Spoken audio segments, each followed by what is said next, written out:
Olá, está começando mais um episódio do Fala Tuiuti, o podcast da Universidade Tuiuti do Paraná.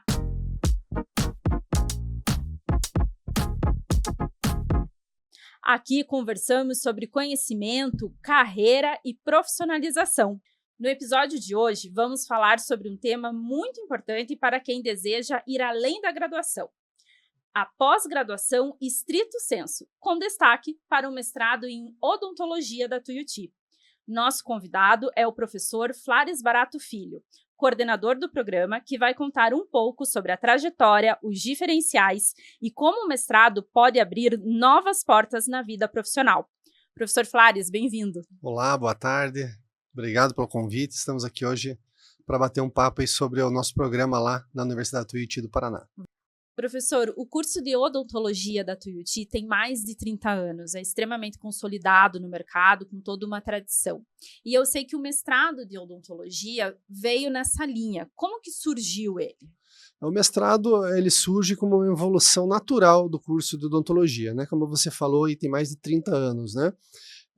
O curso de odontologia iniciou suas atividades em 92, né? E logo no início, ali aproximadamente ali pelo ano 2000, né, o professor Stechman traz a implantação do CDATM, né, do Centro de Diagnóstico e Tratamento Terapêutica, né, em DTM, dor orofacial. E aí o curso passa a ser uma referência não só no município, mas no estado do Paraná, na questão da temática de dor orofacial, né? Quando nós, em 2020, assumimos o projeto do mestrado, né, a primeira coisa foi identificar esse ponto forte da Tuiuti, né? Então, todo o projeto do mestrado nasceu da temática de dor orofacial, dessa tradição da Universidade Tuiuti do Paraná em dor orofacial. Nós estruturamos uma grande massa de trabalho em iniciação científica, né, ainda em 2020. Em 2021 já tivemos o primeiro prêmio, né, que foi na SPPQO, tivemos a premiação de uma IC lá, né, na temática relacionada. Em 2022 tivemos outro, né, e até que em 2023 nós aprovamos o programa. Então, ele nasce da iniciação científica fortalecida em cima da temática de dor orofacial, né? Então, isso traz o que o curso de odontologia da Tuiuti tem, que é a pesquisa, o ensino e a extensão, né, dentro da dor orofacial. A integração entre as especialidades também é uma característica muito forte da universidade. Qual é o privilégio, os benefícios para o aluno ele está se formando num programa que tem essa integração entre as especialidades? Hoje nós iniciamos o programa com duas áreas de concentração, né, a DTM e dor orofacial, e a endodontia, né? Por que disso? Porque a dor orofacial ela se divide em dores de origem odontogênica e dores de origem não odontogênica, né? Então você traz a DTM, dor orofacial, tratando esses transtornos não odontogênicos, e a endodontia, né, como responsável pelas dores de origem odontogênica. Então, o programa nasce em 2023 e tem seus 2 primeiros anos de funcionamento nessas duas áreas de concentração. O que acontece? Ao longo desses 2 anos, nós fomos também desenvolvendo novas temáticas dentro da dor orofacial, né? Por exemplo, desenvolvimento craniofacial e temáticas relacionadas à área de ortodontia. Então, hoje eu tenho 3 áreas de concentração aprovadas pela CAPES, né? A ortodontia veio agora a partir de 2026, nós vamos iniciar, mas as 3 áreas se conectam e se falam, isso que é importante. Tanto que as disciplinas obrigatórias de eixo comum, que nós chamamos, são as 3 áreas de concentração que fazem. Né? Depois você acaba separando mais 4 disciplinas específicas para cada área, mas o eixo comum e as disciplinas optativas, né, que garantem a flexibilização formativa do nosso aluno, elas também são comuns, né?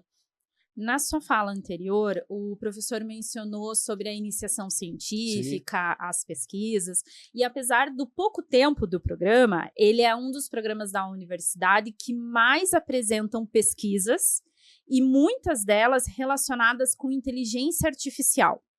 Como que está essa relação inteligência artificial, mestrado e mercado de trabalho na área de odontologia? a inteligência artificial veio para ficar, né? E não para substituir ninguém. E não para substituir. O que acontece é que as pessoas às vezes têm uma visão errônea da inteligência artificial, né? A inteligência artificial, ela é extremamente bem-vinda no meio acadêmico, né? Eu, inclusive, ontem dei uma palestra lá em Joinville, no programa de pós-graduação deles, lá, dei uma aula lá, e eu falei exatamente isso, que a inteligência artificial, ela quando bem trabalhada, né, ela te garante subsídio para não só para um bom artigo, mas para tudo, né? Então, a gente hoje trabalha, tem um núcleo de pesquisa muito forte, claro, que envolve inteligência artificial, mas a gente vem trabalhando desde 2020. Né? Então, são 5 anos já que um grupo muito coeso trabalha em conjunto. Né? Então, o programa só está finalizando o 2º ano, indo para o 3º ano, mas nós já trabalhamos juntos há 5 anos. Né? Então, dentro não só da inteligência artificial, de fatores genéticos envolvidos com doenças, enfim, né, que envolvem essas 3 áreas de concentração, nós estamos aí, eu diria assim, bem consolidados, né? Professor Flores, existe o perfil ideal para um aluno que deseja fazer um mestrado em odontologia? Perfil ideal é vontade, né? Tem que ter vontade, dedicação, é claro, né? Hoje a gente tem uma vida, todo mundo corre para cima e para baixo, mas é possível encaixar, e eu sempre digo pro aluno, né? Hoje a gente tem um mercado de trabalho altamente competitivo. Né? E quando você faz um programa de pós-graduação nível mestrado, nós tivemos essa semana o professor Estrela, ele falou sobre isso, você dá um up na sua carreira que vale todo aquele esforço. Né? Então, claro, não é fácil. Né? Como fazer graduação não é fácil, como fazer uma pós, uma especialização, não é fácil. Ele demanda que você dedique um tempo para isso, que você ouça seu orientador, seu coordenador, né? Mas dá para fazer. O senhor mencionou o Carlos Estrela, que é uma referência internacional na área, esteve com a gente, né, essa semana numa aula aberta, e ele comentou muito sobre esse perfil do pesquisador. Qual que é o passo ideal? O Estrela, né, ele é uma referência dentro da endodontia, dentro da odontologia como um todo, né? Um amigo pessoal que eu tenho, ele nos deu o prazer essa semana de estar conosco. Eu, particularmente, gosto muito de escutar ele sempre, e eu até gostei de uma frase que ele falou, né? Nós mesmos, como nós envelhecemos dentro do mercado de trabalho, né? E o mestrado, ele traz isso. Né? O mestrado, hoje... um aluno me fez essa pergunta ontem, professor, eu quero fazer mestrado, mas é só para dar aula. Não, não é só para dar aula. Né? Esse é o primeiro equívoco, né? O mestrado, ele te traz crescimento pessoal, ele te traz desenvolvimento pessoal, né? Como você se comporta em público, né? Como você se comporta no seu ambiente de trabalho, como você quer ser visto dentro da comunidade científica. Né? Então, o mercado hoje, de um mestrado acadêmico ou profissional, o nosso acadêmico, ele pode ser muito explorado, né? Ele abre um leque muito grande pro egresso. Né? Eu já vi algumas áreas, tem alguns estudos, eu já falei isso em outras ocasiões, que mostram que o profissional, quando ele sai quando ele finaliza um mestrado, né, ele está com um rendimento financeiro 3 vezes maior. Né? Então, pega aquela base de receita federal do indivíduo quando ele entra no programa, e quando ele sai, ele triplica o rendimento financeiro. E às vezes ele nem ingressou em uma carreira docente. Né? Por que isso? Porque realmente o programa te traz um crescimento. Né? Um crescimento, esse amadurecimento.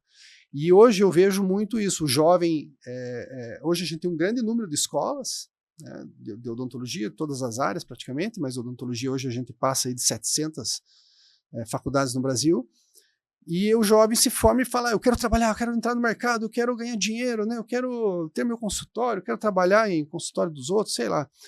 e ele acaba, às vezes, esquecendo da dimensão desse mercado de trabalho.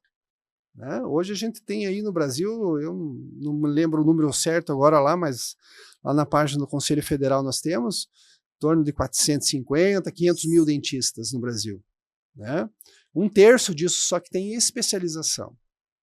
Né? Qual o percentual que tem mestrado e doutorado? É muito menor. Então você vai, na verdade, afilando aquela pirâmide e você vai se posicionando no mercado de trabalho não só para dar aula, né? Para se auto-atualizar, né? Para ter uma promoção num serviço público, uma progressão vertical de salário, por exemplo, para trabalhar numa empresa como pesquisador ou como speaker, né? Hoje tem muito disso, empresas.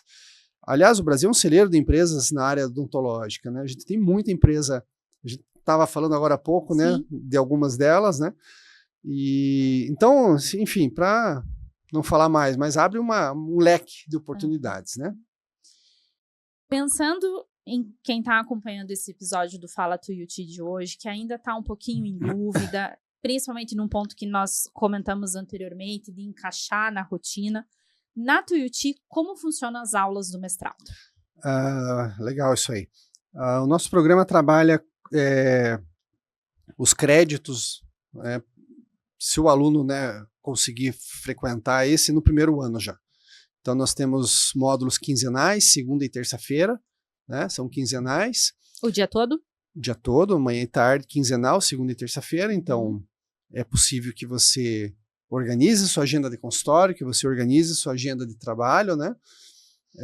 Que é o que hoje um curso de pós-graduação faz, né? 4, 5 dias na semana, aí, no mês, né? Então, é possível fazer isso. O aluno, ele simultaneamente, ele vai desenvolvendo projetos, ele tem as atividades, né?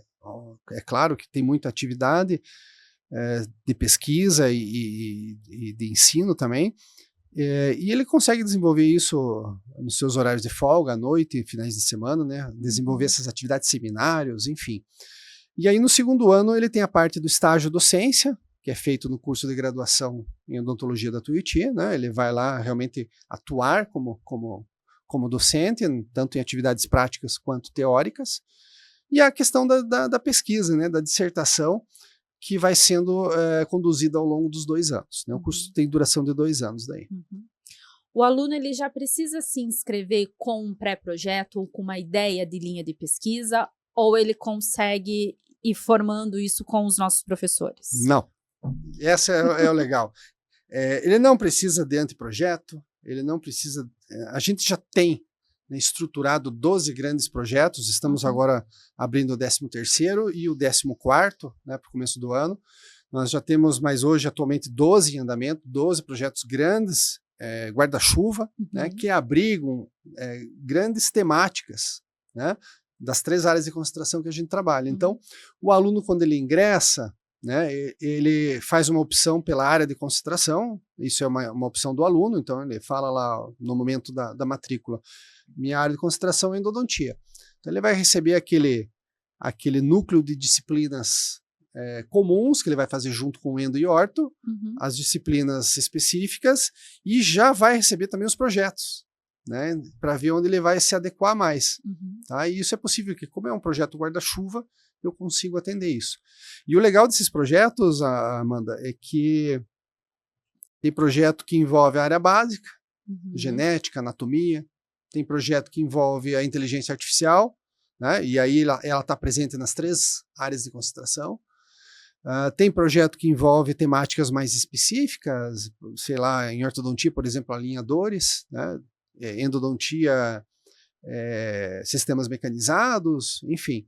Então você acaba atendendo de uma forma mais direcionada esse aluno. Né? E isso é bom por quê? Porque o aluno ingressa em março, em abril, no mês seguinte, ele já está submetendo resumo para o SBPQO. Nossa, super rápido. Super rápido. Em 45 dias, 60 dias, ele já está envolvido no trabalho e já está como apresentador na reunião da SBPQO, que é a Sociedade Brasileira de Pesquisa Odontológica, né? Que acontece em São Paulo uma vez por ano. E o nosso histórico nesse evento é de altíssimo nível, né? Estamos sempre ali entre os 3 primeiros na premiação. Nos últimos 4 anos, tivemos 3 anos de premiação dos nossos trabalhos lá. Né? Então, mostra já que o PPGO realmente ele tem uma força nessa questão da pesquisa. Né? Professor Flares, agora para ajudar o nosso futuro aluno, que porventura ainda está em dúvida, a gente vai fazer uma série de perguntas em estilo ping-pong. Eu faço a pergunta e você... Resposta certeira. Vamos lá. Qual a principal habilidade que um mestrando deve desenvolver? A habilidade, autossuficiência. Prática clínica e pesquisa, dá para conciliar os dois? Não existe prática clínica sem pesquisa. Embasamento científico é tudo. Um erro comum de quem começa uma pesquisa? Projeto mal delineado, que é o que a gente vê hoje em muitos locais, aí, projetos mal delineados. Qual é a estrutura e o apoio, o suporte que a Universidade Tuiuti oferece durante o mestrado? Recurso humano. Altíssimo corpo docente, né? É o que está no nosso PDI, né? Promoção humana. Como escolher um bom tema de pesquisa? O bom tema de pesquisa vem da aptidão do aluno, da formação dele, né? Então, eu sempre digo, você fez uma pergunta que relaciona clínica e prática clínica, né? É muito comum o aluno trazer a dúvida da prática clínica, né? E ali nasceu um bom projeto. Publicar em periódicos científicos, obrigatório ou essencial? O nosso aluno aprende a ter prazer em publicar. Ele vai publicar. Hoje, o nosso aluno, as 2 primeiras turmas, tem uma média aí de 5 artigos publicados por aluno. Então, ele é essencial. Uma palavra para definir um mestrado em odontologia da Tuiuti. Uma palavra? Ah, meu Deus do céu. Qualidade. Agora, eu queria que o professor deixasse uma mensagem aí para o nosso futuro aluno, aquele que está olhando o nosso site, as nossas redes sociais, pesquisando sobre o nosso corpo docente, está quase fazendo inscrição. Não deixe para amanhã o que você pode fazer hoje. Né? Ao final da palestra do Estrela, na quarta-feira, eu recebi uma mensagem de uma menina que estava assistindo, né, a Andréia, não sei se ela vai assistir aqui, mas eu estava conversando com ela ontem. Ela me mandou mensagem ontem: professor, agora eu fiquei na dúvida. Eu falei: do que, André? Não, porque eu fiz especialização, estou aqui em Belém, estou pensando, talvez eu volte para Curitiba, eu quero fazer o mestrado, mas eu sou velha. Né? Eu tenho 45 anos. Nossa! E aí eu falei: não, André, você, né, nunca é tarde para se descobrir. Então, eu acho que a mensagem é essa. Se você é recém-formado, se você já é especialista, se você está no mercado há muito tempo, o mestrado ele vai te abrir um novo caminho. Né? Você, com certeza, não é desperdiçar tempo. Né? Uma história que eu contei para a Andréia ontem, eu acho que eu convenci ela, né? Foi engraçado, porque quando eu fui fazer meu doutorado, em 2003, e eu fui fazer lá no Nordeste, naquela época não tinha aqui no Paraná, né? E eu cheguei lá e encontrei uma pessoa que depois virou um grande amigo meu, que foi o professor Orlando Limonge, lá do Rio Grande do Sul, já faleceu também. Mas isso foi em 2003, né? E eu perguntei, ele tinha 67 anos e estava vindo de um câncer, estava saindo de recuperação de um câncer, e eu perguntei: ô, seu louco, o que você está aqui entrando no doutorado, né? 3, 4 anos para fazer um doutorado? Ele falou: Flares, esse é um presente que eu estou dando para mim. Né? Então, essa história eu fiz questão de contar para a Andréia ontem, porque mostra uma pessoa que não precisava mais naquele momento da vida, estava num momento de saúde delicado, mas o que ele fez? Ele se deu um presente, e o presente qualquer? Estudo. Então, conhecimento. Então, a mensagem que eu deixo é: se inscrevam, venham fazer o nosso processo seletivo, vão suar um pouquinho, mas vale a pena. Vale muito a pena. Professor Flares, muito obrigada mais uma vez por participar do nosso podcast. Imagina. E até a próxima. Obrigado. Quer saber mais sobre os nossos programas de pós-graduação? Acesse o nosso site, tuiuti.edu.br. E no próximo episódio do Fala Tuiuti, a gente vai continuar falando sobre os nossos programas de mestrado e doutorado. Até a próxima!